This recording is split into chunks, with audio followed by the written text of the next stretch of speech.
Ultima partita dell'anno al Palagozzano e ultima giornata del girone d'andata in Serie C1 per l'Antenore Sport Padova, che ospita l'Union Borgo e lo ospita forte del primo posto in classifica, conquistato la settimana scorsa dopo la vittoria contro il Marco Polo, valsa il 7° successo consecutivo. Vola sulle ali dell'entusiasmo la squadra di mister Rozzato, che parte subito bene e trova il gol dopo poco più di 2 minuti, grazie a Jacopo Rizzi, che interviene così sul traversone di Domenico Cinquino. Ottimo lo stop in un fazzoletto, il tiro sotto la traversa, poi esulta in questo modo il giovane giocatore dell'Antenore.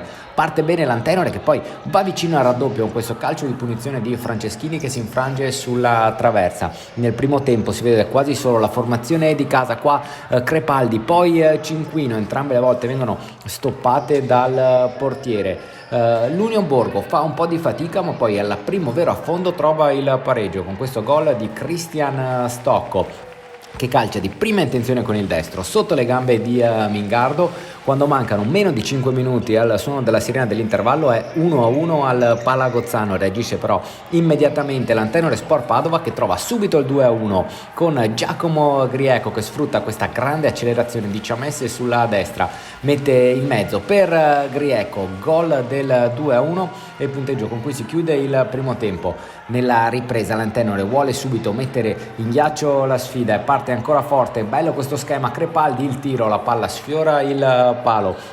Attenzione però, perché l'Union Borgo si fa molto più pericoloso nella ripresa. Qua Zanatta sfiora il palo direttamente sul rinvio del portiere e poi arriva il pareggio con il gol, questa volta di Davide Stocco, che è molto bravo, fa una finta, calcia con il destro, 2-2. L'Union Borgo si mostra un osso duro e nel finale l'Antenore fa un po' di fatica. Qua è sfortunato perché Ciamesse con un gran destro colpisce il palo.